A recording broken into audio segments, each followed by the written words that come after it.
Jésus dit, c'est lui qui écoute ma parole et qui croit à celui qui m'a envoyé à la vie éternelle. Il ne passera pas au jugement, mais il est passé de la mort à la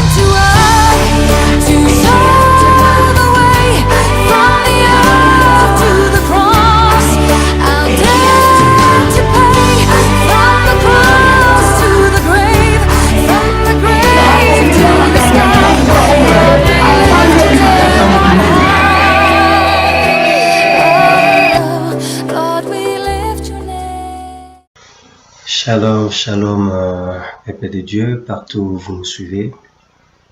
Nous vous saluons dans le nom précieux de notre Seigneur et Sauveur, Jésus-Christ de Nazareth. Tondisa menesengo ya komona bino lisusu liboso ya bojalisi ya nkolo pona kolanda tranche ya lipamboli oyo dénommé édification pour tous. Donc lelo na ngolo ya Nzambe toko partager le mot bino sujet moko ou ekolo a tchenga cœur concernant la confiance en Dieu. Donc kocha likia epai na Nzambe, kocha motema epai na Nzambe. Bien-aimés dans le Seigneur, vous allez très avantageux pour nous. Oyo toyambi Yesu lokola kolo mokonzi pe mobikisi na biso koyeba kocha likia na biso epai ya kolo Yesu. Alors kocha likia epai na kolo bien-aimé. Au moment où les choses se bousculent na siècle oyo mingi bien-aimé na temps tozali na yango oyebi ete les choses sont devenues de plus en plus difficiles. Alors basi nyonso oyo kola talisaki biso concernant les temps de la fin nyonso yango ezali apparent bien-aimé na bo basi nyonso ezali rouge comme j'en ai l'habitude ya kolobela chaque fois na ba émission. Alors ezali moment moko pona biso bana Nzambe tozala éveillé tola mukanda pongi ndenge biyobi na biso na mukanda ya ba Efeso ete réveille-toi entre les morts, réveille-toi et Christ t'éclairera. Ezali tango esengeli biso bana Nzambe toka kolamuka biyobi na biso réveille-toi toi qui dors. Ezali sous moment ya ba distraction te bien-aimé dans le Seigneur. Yango na tina kola tchenga na motema enfin que Naya kosoana motomoko bien-aimé dans le Seigneur. Je ne suis pas venu parler à tout le monde, mais je suis venu parler à une personne qui me suit instantanément bien-aimé. Les pamboli ou le kola tiningai. Ezali pona tia na bien-aimé dans le Seigneur. Yo moto zali kola nanga na tango oyo. Yo moto zali ko traverser ba moment difficile. Yo moto zali ko traverser ba moment moko pénible. Des fois, vous allez se poser des questions comme est-ce que Nzambe alingaka ngai, est-ce que Nzambe asomona ngai, est-ce que Nzambe ayokaka ngai. Bien-aimé na koyebisa yo Nzambe ayebi yo, Nzambe azomona yo et puis Nzambe azoyoka yo. Alors oyeba ete Yesu azali Nzambe malamu, azali Nzambe bolingo bien-aimé dans le Seigneur. Kokanisa te tango ozoleka na ba difficulté, tango ozoleka na ba problème, tango bien-aimé ozali koleka ozo traverser fallait abaka et que Zamba azomona te non bien-aimé dans le Seigneur, azomona bien-aimé kasi oyeba ngo malamu ete nkolo Nzambe na biso asalaka likambo nyonso ya malamu na tango na yango. Il fait chaque chose bonne à son temps. Voilà pourquoi bien-aimé yambo ete tokoka kokota na bozindo, tokoka kobanda émission na biso, exhortation na biso ya mokolo malelo tokokende kosenga lisungi ya molimo santo na nzela ya libonde tobondela. Merci kolo Yesu Kristo Nzambe na bomo papa na kumisi yo po tozali bolingo.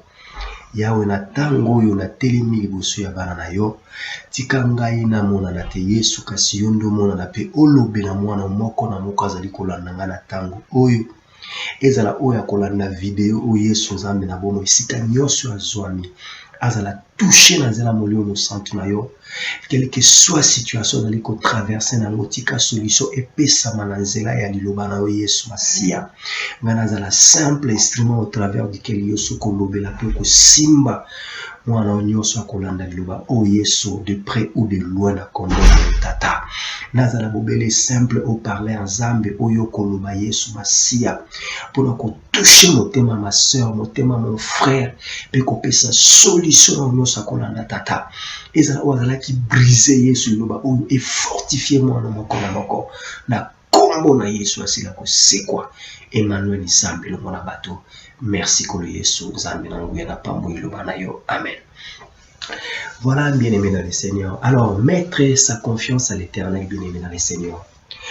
Toute personne, mon bien-aimé, qui met sa confiance à Dieu de tout son cœur, bien-aimé dans le Seigneur, et qui ne se repose pas sur sa propre intelligence.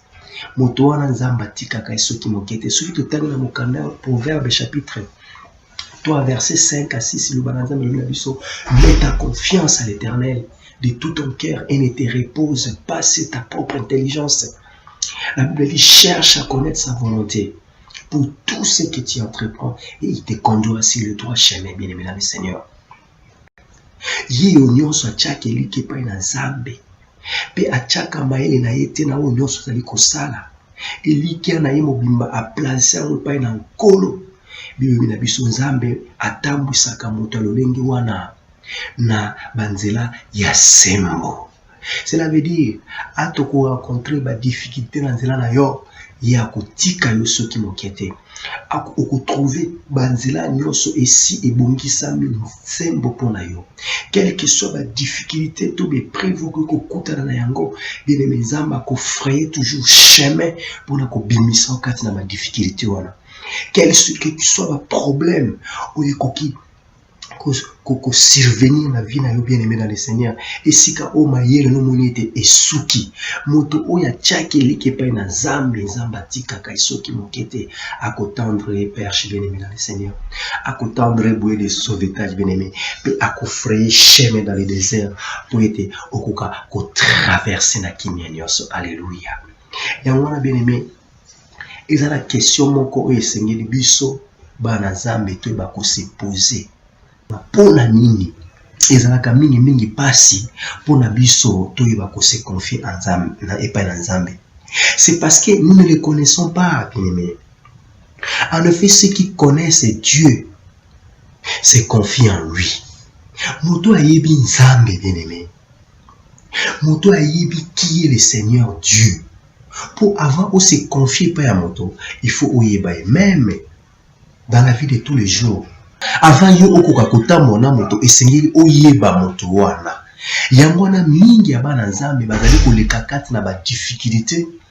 Yangwana mingi bana Nzambe bazali koleka kati na ba problème. Pe bazali kokoka kobima jamais na ba problème wana. Bazo sambela, bazo kende ecclesia, mais ozomona moto azali koumela toujours kati na ba problème. Pourquoi? Parce que ayebi moto yazali kondimela te. Komona moto ndimeni Nzambe lelo lobi yewana zongi sima ayebi Nzambe na malamu te, bien-aimé. La première des choses ezali ya koluka koyeba na Nzambe oyo yo undimeli. Ya koluka koyeba Nzambe oyo esika kondima na yo evandi. Ya koluka koyeba Nzambe sika motema na yo evandi. Po ete soki oyebi moto wana malamu okozala tembe na ye te. Soko yebi moto wana malamu okozala confiance na ye. Soko yebi moto wana malamu, bien-aimé, okobanga te po ete oyebi ete esika oyo elikia na yo evandi, esika oyo kondima na yo evandi, oyebi capacité ya moto wana, oyebi pouvoir ya moto wana, oyebi, bien-aimé, puissance ya moto wana, oyebi de quoi il est capable. Alléluia. Pour être le Nzambe, le Binabiso na Psaume chapitre 9 verset 11. Le but c'est qu'il le connaît s'appuie sur lui. Bao ba yebi Nzambe batiaka elikia na bango ba s'appuyaka na ye. Batiaka confiance na bango epai na ye. Bao ba yebi Nzambe bien-aimé dans le Seigneur. Mayele na bango mobimba pe makanisi na bango batiaka epai na Nzambe. Pamba te moto oyo achilike epai na Nzambe, bien-aimé, akotepa-tepate, akoninganaka te, pamba te yebi ete moto ya achilike epai na ye azali moto lokola bato nyonso te. Haleluya. Totangango kati na mokanda ya Psaume chapitre 9 non pas qui verset 11. Ceux qui connaissent ton nom se confient en toi. Alléluia. Car tu n'abandonnes pas ceux qui te cherchent, ô Éternel. Pour te moto a yebi nzambe, achaka ilikia na ye epai na nzambe. Alléluia. Ceux qui connaissent Dieu se confient en lui.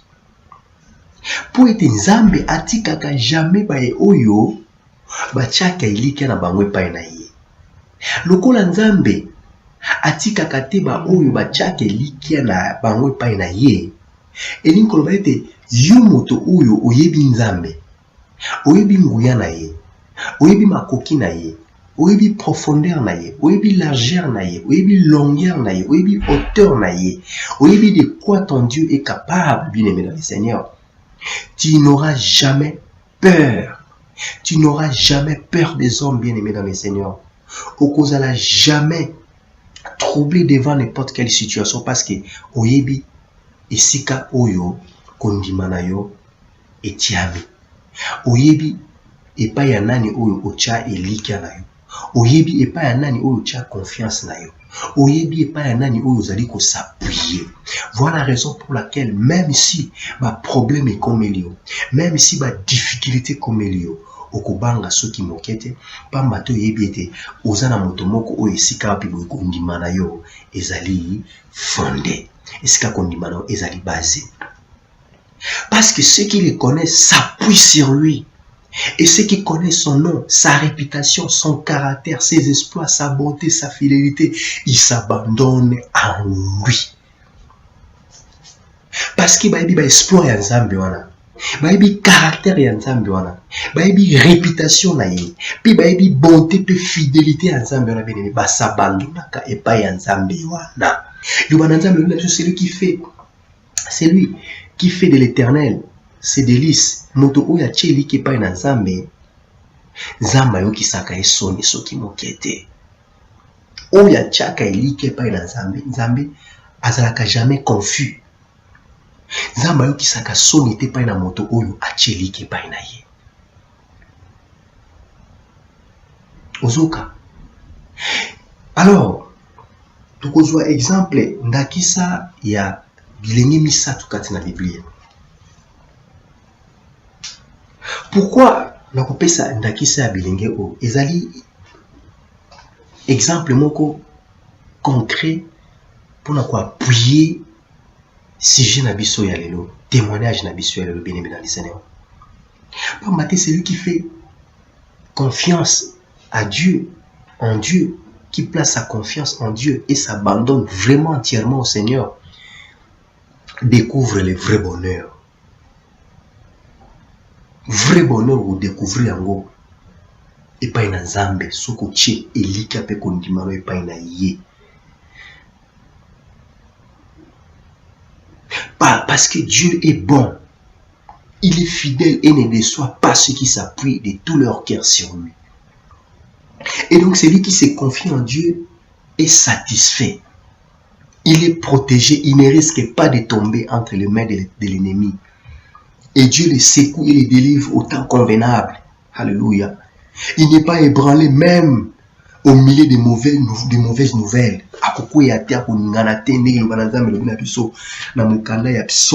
Alléluia. Chapitre 46. Avant tout simba li komi na biso ya Daniel 3. Verset 1 à 30. Pour ndakisa tulbaki ya Shadrach, Meshach na Abednego.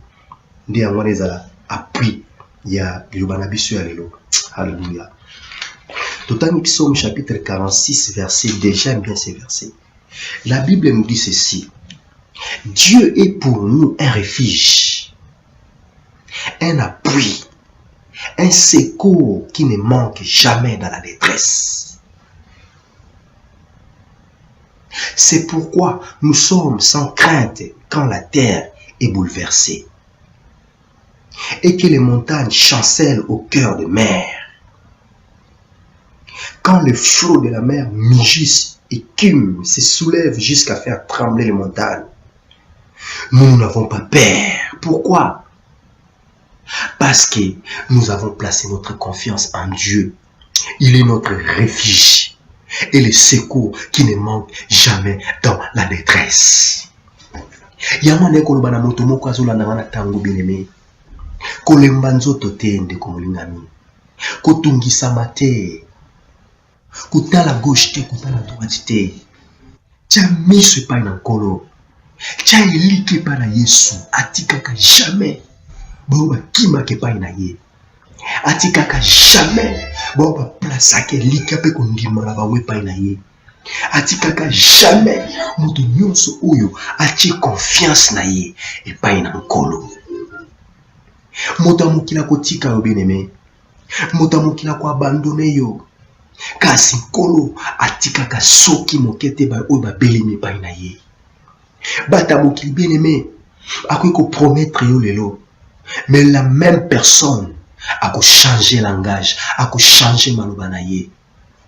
Mais Dieu est fidèle. Ce qui a promis au bien-aimé a réalisé comme maloba na ye bien-aimé. La parole de Dieu nous dit Dieu est derrière sa parole pour l'accomplir bien-aimé dans le Seigneur. Azalaka toujours si maloba na ye pour na kokokisa. Tout de même aussi, il est toujours derrière la parole de ses serviteurs, derrière la parole de ses envoyés pour l'accomplir.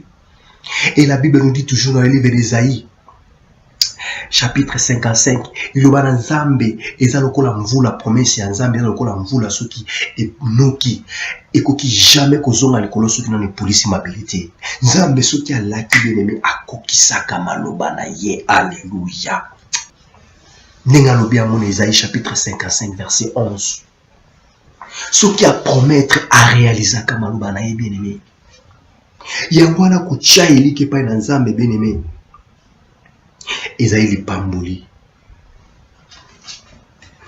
Alors ainsi en est-il de ma parole. S'il sort de ma bouche, il ne retourne jamais en moi sans avoir accompli ma volonté. Tia elike pa na nkolo bien-aimé. Zana confiance pa na Nzambe. Kolanda o bato na motri bazolo bana yote. Nazo yebisa o bien-aimé. Ozali fruit hasard te. Tu n'es pas un fruit d'hasard, bien-aimé dans le Seigneur. Tu fais partie du plan de Dieu, bien-aimé. Tu fais partie, bien-aimé dans le Seigneur. Naba plan ya Nzambe. Oza fruit hasard te. Ozali fruit ba pensée Nzambe, bien-aimé dans le Seigneur. Pour oya na mokili bien-aimé. Ezalaki na volonté ya Nzambe ndo yena mokili oyo. Pe yeba ete Nzambe wana depuis yo ndimela ye. Azali na devoir ya kokokisa volonté na ye ninga tindela ko na mokili oyo. Kolanda batu te, kotala situation zoleka nango te. Kotala oyo batu bazoloba na yo te. Komi boma pete bien-aimé dans le Seigneur. Komettre fin na vie na yo te. Tia confiance ne pa na Nzambe. Otie mingi confiance e pa na batu ba décevoir yo.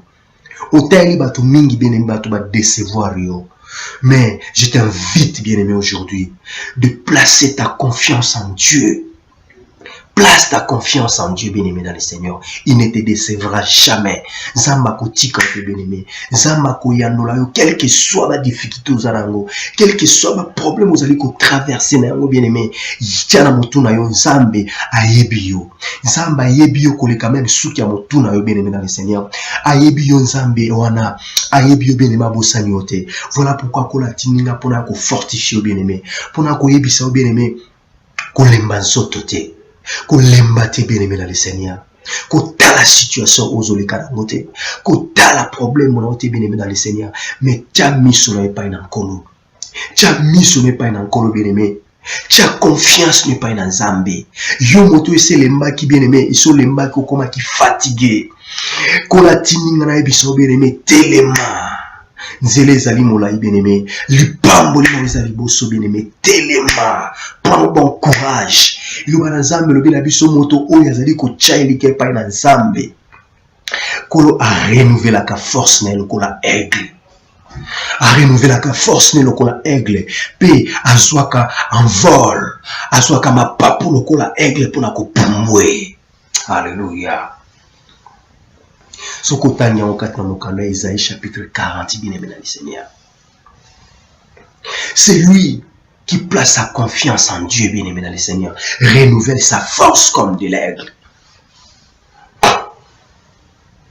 Isaïe chapitre 40, verset 31. Zamba pesaka force, a renouveler la force. Yabayo bachakeli ke pa inaye, a pesaka bango force. Yako kima sans qu'on se fatiguer. Et puis, pumbwaka, lokola aigle. Oui, aigle azali nyama oya pumbwaka na haute altitude. Na altitude moko plus élevée. Puis vision na monaka plus 8 fois plus fort que l'homme. 8 fois plus que l'homme, bien aimé. Zala la miso mosika kotala oyo zomo lelo te bien aimé. Kotala ba situation zali ko traverser na ngo lelo te. Yo monande lobi na yo. Pamba te oya tchakeli ke pa na Nzambe bien aimé. Nzamba tikaka esoki mokete. Eloko bazali ko likia ezali loko na ba simbite. Pamba te loko so simbo ko so ko espérer na mote. Mais ko tchali ke na biloko zali ko mona te tchali ke pa na Nzambe. Oya zali éternel. Oya zali ko vivre en éternité en éternité. Oya pesa biso promesse ya monene ya vie éternelle. Tchane like pa na ye. Pamba te soko tcheli ke pa na ye. Bien aimé, onyo se tikali akopesa bo lokola litabisi. Bilobi na biso na mukanda ya Luc, Matthieu 6 aussi de même. Alobi, cherchez premièrement le royaume des cieux et le reste vous sera donné par-dessus. Par sur quoi? Moto atie confiance pa na Nzambe atala kabiloko ya mokilité bien aimé. Et likape maele na yako tiango pa na Nzambe. Et de la problème est comme lié. Et de la difficulté yemi sonaye maele na ye ako tiango et pa na Nzambe. Alléluia. C'est lui qui se confie en Dieu. Il ne reste jamais insatisfait, bien-aimé. Il sera toujours satisfait. Et il est protégé. Il ne risque pas de tomber entre les mains de l'ennemi. Jamais au coin de ma boca à cause de la toujours on a pour protéger. Parce qu'il sera là pour te secourir, pour te délivrer même dans les temps difficiles. Et il viendra toujours te secourir au temps convenable, quelles que soient les difficultés, bien-aimé, ne lâche pas. Tiens bon, bien-aimé, dans le Seigneur. Parce que moto a tchake pa elike pa na Nzambe, il n'est pas ébranlé devant les situations. Parce qu'à ebete oyazali kati na ngai, il est plus grand que mes problèmes. Il est plus grand que ma situation. Il est plus grand que montagne etemi boso na ngai. Pamba te Nzambe aza kati na ngai. Onga na cheli ke pa na ye. Azana makoki ya kwa planir na nzela ko ndimo na zanango. Montagne etemi boso na ngai. Alléluia. Nzambe atikaka jamais ba ba cheli ke pa na ye. Ayaka toujours au secours na ba oya ye. Ayaka toujours ko délivrer ba oya na temps convenable, bien aimé dans le Seigneur. Oui, bien aimé. Oui. Même au milieu de mauvaises nouvelles, moto a cheli ke pa na Nzambe. Nzamba kopesa ekimia malgré nouvelles wana ezali makasi. Peut-être ezali nouvelle moko ya mabe na musala. Peut-être une nouvelle ya maladie. Peut-être ezali mauvaise nouvelle na ebité. Oyo o satana ki na yango te. Mais moto a cheli ke pa na Nzambe. Bien aimé dans le Seigneur, Nzamba sera toujours au contrôle. Oui, parce que celui qui se confie en l'Éternel, il est environné de sa grâce. Ngolu ya Nzambe kotambono partout. Et okozala toujours nesengo. Même situation qu'on traverse nango, voisin à gauche et à droite dans la même problème, même situation. Mais yo oko démarquer. Yo oko ça la différence. Même situation, même maladie, mais ya yo eko paraître comme rien. Pourquoi? Parce que esengo ya Nzambe na motema na yo ekotondisa makati na yo. Esengo ya Nzambe ekotondisa na motema na yo malgré situation, malgré ba difficulté, malgré ba problème vous allez ko traverser nango, mais esengo ya Nzambe kozala toujours na motema na yo ekotondisa yo bien aimé dans le Seigneur pour sentir ba problème vous allez yango te. Alléluia. Et Nzambe akokoba kotambwisa yo pe akobatela kimia na motema na yo. Alléluia. Ces trois Hébreux bien-aimés, bazalaki na mboka bulumbu. Mais bazalaki balekaki na difficulté moko bien-aimé, épreuve moko ya makasi. Ou ezalaki épreuve ya kondima na bango. Ba tchaki bango en épreuve. Ba tchaki foi na bango en épreuve et pas na banguna na bango. mokonzi Nebuchadnezzar atelemisaki statue oyo esengelaki bato nyonso ya mboka na ye bafukama liboso na yango. Bango batiaki elike epai na Nzambe babi biso tokofukama jamais liboso ekeko ya roi. Babi au roi, tu as donné un ordre d'après lequel tout homme qui entendait le son du corps et de la flûte bafukama. Mais biso tokoki soki mokete kofukama liboso ya ekeko na yo. Ils ont refusé de servir les dieux et d'adorer la statue d'or au roi en adressaki. Ndenge moko pe yo bien aimé dans le Seigneur, ba difficulté ozoleka nango. Devant épreuve, ba ko proposer quelque chose pour nakoyeba ko compromettre kondima na yo. Bien aimé, je te conseille de ne pas céder aux tentations diaboliques. Sois comme Shadrach, Meshach et Abednego. Ils ont refusé carrément, bien aimé, de compromettre leur foi à cause des biens matériels, à cause, bien aimé, de faire plaisir au roi de ce monde, pour préserver leur poste, de perdre leur poste. Ils ont dit, nous préférons mieux perdre les honneurs, perdre les fonctions que nous occupons. Nous préférons même perdre notre boulot, mais pas compromettre la foi de compromettre l'autorité de notre Dieu, compromettre notre foi et bafouer l'autorité de notre Dieu. Ils ont dit niet. Mais sagement, ils ont répondu au roi. Rumela yo mokonzi yo lingi honneur, na ki honneur na yo, mais sache-le bien au roi. Tokoki soki mokete. Tokoki soki mokete kofukamela ekeko na yo. En dehors ya Nzambe na biso. Alléluia. Pourquoi, bien-aimé? Parce que leur cœur était tout en entier gagné à la cause divine. Voilà la raison pour laquelle, bien-aimé, ils n'ont pas voulu s'agenouiller devant ces statues. Grâce à la vie offerte, ils voyaient déjà la vie offerte par Christ.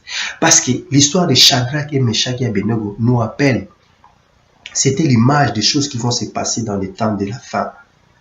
Pendant la tribulation, où l'antéchrist va régner dans ce monde pour persécuter ceux qui auront gardé les témoignages du Seigneur Jésus-Christ. Il voyait déjà, il s'est rappelé des lèvres salvatrices que Christ avait accompli sur la croix de Golgotha, de peur de les bafouer, bien-aimés. Ils comptaient sur Dieu et non sur leurs œuvres pour les tirer de ces mauvais pas. Ils ont fait face à la mort. Devant l'épreuve, bien-aimés, ils ont fait face. Ils n'ont pas voulu compromettre leur fidélité au Créateur. Ils ont dit, nous acceptons de mourir. Nous acceptons d'affronter la mort. Nous acceptons, bien-aimés, d'être consumés par le feu. Mais nous n'allons jamais bafouer l'autorité, la royauté de notre Dieu. Ils n'ont pas voulu faire semblant au roi pour plaire au roi. Faire semblant d'obéir au roi. Non, non, non, non, non, non, non. Mais ces jeunes gens ignorent la lâcheté. Ils savent ce qui est juste.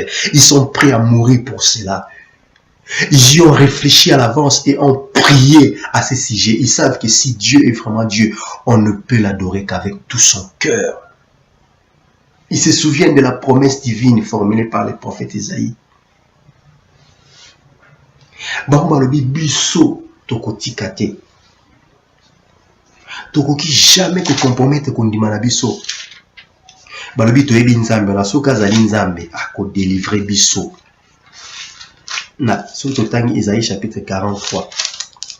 Il se souvient de la parole du prophète Isaïe. Chapitre 43 verset 2. Si tu traverses les eaux, je serai avec toi. Et les fleuves, ils ne te submergeront point. Si tu marches dans le feu, tu ne te brûleras pas. Et la flamme ne t'embrasera pas. Balobi Nzambe wana biso sambelaka. Azana makoki ya ko délivrer biso na moto. Soki totie like pa na ye. Alléluia. Mais j'ai beaucoup aimé leur exemple de soumission, qui est cependant remarquable. Vous savez, ils ont obéi au roi aussi loin que possible. Oui, parce que le Nouveau Testament, bien sûr, défend les mêmes points de vue. Romains 13:1. Ils avaient le respect, bien sûr, envers l'autorité. Ils avaient aussi le respect et la politesse, bien sûr, devant le roi. Mais, quand les lois des hommes entrent en conflit avec les lois de Dieu bien-aimé, le choix est clair. Nous devons préférer l'autorité de Dieu bien-aimé devant les lois des hommes, c'est clair. Il devait respecter les lois, oui, comme nous dit la parole, bien sûr, mais quand maintenant les lois des hommes se confrontent avec les lois de Dieu bien-aimé, le choix est clair. Nous devons honorer, vénérer, bien-aimé, les lois du Créateur. C'est ce que Shadrach et Meshach et Abednego ont fait. Ils ont dit, nous n'allons pas obéir à tes ordres pour désobéir à notre Dieu. C'est comme aussi, je me rappelle, rappelons-nous plutôt rappelons-nous aussi des pierres. Rappelez-vous, lorsque le conseil juif interdit à Pierre de prêcher au nom de Jésus, rappelez-vous ce que Pierre répliqua. Est-il juste au regard de Dieu de vous obéir plutôt qu'à Dieu? Même chose. Ils étaient fermes, bien-aimés. Tout ça pour vous dire, bien-aimés, toute personne qui croit en Dieu et qui place sa confiance en Dieu, il ne sera jamais confus. La foi de Shadrach, Meshach et Abednego était ferme. Ils étaient jetés on les avait jetés dans la fournaise ardente de feu. Mais comme ils avaient placé leur foi en Dieu, il y avait le quatrième homme bien-aimé dans le Seigneur. Il est descendu parmi eux. Il est descendu, le quatrième homme là, c'est le Seigneur Jésus-Christ bien-aimé. Lui qui vient toujours, bien-aimé, nous aider. Le quatrième homme aussi peut représenter, bien-aimé, le Saint-Esprit dans le Seigneur. Le Saint-Esprit de Dieu qui vient nous aider dans la faiblesse.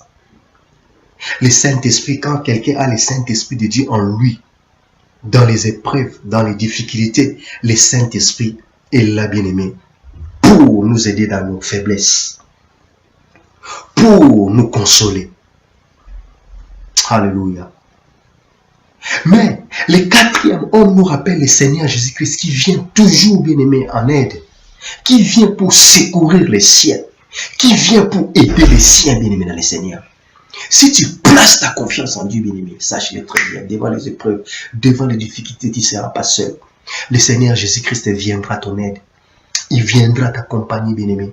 Alléluia. Il viendra, bien-aimé, pour te prêter main forte. Alléluia. Voilà pourquoi ils purent ainsi montrer leur bonne volonté d'obéir au roi autant que possible, mais s'incliner et adorer sa statue. Ils ont dit niet. C'est donner mauvaise conscience vis-à-vis de Dieu, transgresser de façon évidente un commandement divin afin de sauver leur emploi. Ils ont dit non. Ou leur position, comme beaucoup le font aujourd'hui. Pour sauver son emploi, pour sauver sa position, il accepte de compromettre sa foi, d'abandonner sa foi à cause des biens matériels, à cause d'un emploi, à cause d'un poste. Il se lance, il s'engage dans des choses occultes, justement pour compromettre sa foi. Mais Shadrach et Abednego ont dit niet. Puisque d'autres le font pour une position ou leur reconnaissance sociale ou même leur vie. Ah, ma vie. Avinangai, Avinanga. La Bible dit c'est lui qui perdra sa vie à cause de moi. Le retrouvera, la retrouvera. Mais Oyakuluka Kubomba Vina, c'est lui qui préservera sa vie. À perdre yango. À cause ya bloka mokelungo perd obungisa mulimo na obungisa pe molema na obungisa pe na bloko. Mais Shadrach et Abednego bien-aimé dans le Seigneur à cause ya ba reconnaissance sociale ou même à cause ya vina bango. Bango babi bakoki ko sala yango soki mokete. Parce qu'il ne voulait pas rejoindre Judas Iscariote qui a trahi le Fils de Dieu à cause de l'argent. Ils ont dit non. Ils ont dit niet, notre foi ne sera jamais bafouée ne sera jamais compromis à cause des biens, à cause des positions, à cause, je ne sais pas moi, d'emploi, à cause de reconnaissance sociale ou bien même de notre propre vie. Rien. Ils ont dit inutile d'insister, roi. Inutile de nous accorder une seconde chance encore. Parce que, nation ya liboso, na hymne ya liboso basonaki basalaki yango te roi nga accordé bango deuxième chance babi inutile roi kolekisa kutata tano te olekisa tata na yo te parce que nous savons où est notre devoir. Toza na devoir. Dieu a des prérogatives, nous aussi nous avons les nôtres et nous avons des devoirs vis-à-vis de notre Dieu et de sa parole. Donc il ne compromettait jamais foi parce que tu es bien zambé. Nous savons pourquoi, parce qu'ils connaissaient leur Dieu. Parce que nous, toi, bien aimé, à qui jamais que compromettre foi devant n'importe quoi. Voilà, bien aimé dans le Seigneur. Il y a un atababoka qui va moto, mais moto ezaki na makoki ya ko simba bangote. Ezaki na makoki ya ko toucher bangote. Pourquoi? Parce que Zambe na bango azalaki na bango longo. A conditionnaki yao espace ya moto na malili na mopepe ya malili. Oui, ça là qui bango baza na beau vivre, baza na ba condition de bien, condition de vie moko ya bien. Pour ça kuta ko bimaso na moto za la ki te. Ti esengela ki ba ko luka ko bimisa bango na makasi bien aimé. Moto azali le monde nzambe, magozo traverser na situation difficile bien aimé, oko sentir yango te. Oko sentir yango te bien aimé dans le Seigneur. Nzambe longo na yo akokamba oti na bon port. Voilà bien aimé dans le Seigneur. Cette exhortation que le Seigneur m'avait mis à cœur de partager avec vous. Kota la situation na yote bien aimé. Kota la difficulté na yote. Kota la situation na yote rumeli. Soit pour na kozanga mwana olembi nzoto. Soit pour le mwe musala. Soit pour na koluka musala, je ne sais pas moi. Ko baser foi na babiloko wana te. Isa ba superflu placer foi en Dieu. Ayebi situation na yo. Ayebi problème na yo. Ayebi bien aimé. Otanga même ceux qui a monté na yo akoko bosa na yo te bien aimé dans le Seigneur. Asala kalika nyonso ya malamu na temps na yango. Na temps ekoki. Tanga histoire mobimba ya Shadrach, Meshach, Abednego na Daniel chapitre 3 verset 1 à 30 nous comprendre. Alléluia. Na boy kokota kat na révélation. Je voulais vous donner cet exemple là par rapport à l'historique. Juste pour comprendre la foi de ceux qui, la foi de ces trois jeunes hommes qui avaient fait montre, qui avaient fait preuve de courage devant une situation complexe, mais ils ont choisi de respecter et d'honorer leur Dieu. Et quelle était la suite, bien aimé dans le Seigneur? C'était la victoire et l'honneur. Ils étaient prospérés à la fin. Regardez, lisez l'histoire. Pona moto ya longaka Nzambe achaka loboko na epée lipambo landaka moto wana yango wana bien aimé dans le Seigneur kolati nenga na ebisa yo kolemba nzoto te kotala makambo ozoleka na mote bwaka miso mosika lipambo nyo ezali kozela yo pe kotala o bato baoloba na te kotala koseka bato te mpo ete moto akoseka ma kopesa solution te mais Nzambe kaka ndaza la solution ya vie na yo oyo nyokoli otango molai ekozala nzembo pona yo lobi bien aimé dans le Seigneur. Pe ba onyoso batukaki yo bangona bakoya koluka o lisusu lelo. Bakoya koluka o pe lobi bien aimé. Pourquoi? Parce que Nzambe tanga tombolaka atalisaka nzela ba onyoso yo batukaki yo bakoya kolanda yo. Okozala kola mwinda oyo bato nyonso miso na bango kotala bien aimé dans le Seigneur. Kolemba nzoto te chelike pa na Nzambe il agira. Je te parle comme un homme de Dieu, comme un serviteur de Dieu vivant. Que ton temps est accompli et le temps de ta bénédiction est là. Saisis, bien-aimé, cette opportunité. Crois au Seigneur Jésus-Christ de tout ton cœur, de toute ta force. Et il ne te laissera jamais. Et je t'annonce une bonne nouvelle, bien-aimé. Le temps de peine est passé. Il est temps maintenant pour toi de saisir ta bénédiction. Crois-moi. Même si tu cherchais l'argent, Dieu te l'a déjà donné. Tout ce qui était compliqué pour toi, le Seigneur bien-aimé, il vient d'aplanir un chemin devant toi et tu vas marcher de victoire en victoire, de 606. Bien-aimé, même si tu rencontres des difficultés, sache-le très bien, il est là avec toi. il ne te laissera jamais et tu ne vas même pas les sentir. Voilà pourquoi il m'a mis à cœur de te parler à ces termes. Voilà, bien-aimé le Seigneur, je suis arrivé à la fin de cette exhortation. Yomoto la ninga, partout ici, quand vous avez Simba, place nyonso, vous allez kotungisa, vous avez la maladie, vous avez le problème, vous avez la difficulté. Je vais prier en même temps et le Seigneur va faire un miracle dans ta vie aujourd'hui. Prions. Kolo Yesu Christ, liloba oyo, euti na mayele na ngati Yesu. Na teyi petala ba no ba yoki yango. Tika na tango nazali koloba, loboko na ngoya etouche moi na nazali koyoka. Oya yoki liloba oyo, pe andimi yango na motema na ye. Quel que soit problème, toute difficulté, tout ça qui vient na ye. Ayamba kimia na motema na ye. Pe azwa solution oyo tout ça qui est en moi. Ce qui kobota azwa mwana. Ceux qui malades ont la guérison. Ceux qui solution problème sont les tout qui a la solution. Ils ont la problème vous avez qui a des connaissances moko songolo, ils ont un dossier moko quelconque. Tu as réponse à la favorable maintenant au nom puissant de Jésus de Nazareth. Je proclame le succès, la victoire, la réussite, la guérison dans la vie de tout et chacun, Seigneur, je de gloire. Laisse que ta grâce et ta paix inondent dans le cœur de tes enfants qui ont suivi cette exhortation. Merci Père de gloire. Donne aussi la force à celui qui était fatigué, Zambe. Pese makasi ya telema pa continue nzela na yo. Merci tata, ona sengi na yemna kusenga te. Nyonso sama na mokano na via bana na kombo na Yesu asila kusekwa. Emmanuel Zambe na watu na bondi libobo. Amen. Merci Kolo Yesu Christ. Merci Christ. Voilà, béni le Seigneur. La komna suka kola pa moyo moto landa ki loba o simba bien-aimé. Loba o. Kotika kondima na ote ya kozi ya bloka mokili. Nyonso ekoleka. Mais liloba na Nzambe ekoleka soki mokiete. Promesse ya monene tozali kozela ezali kozonga ya mwana pate.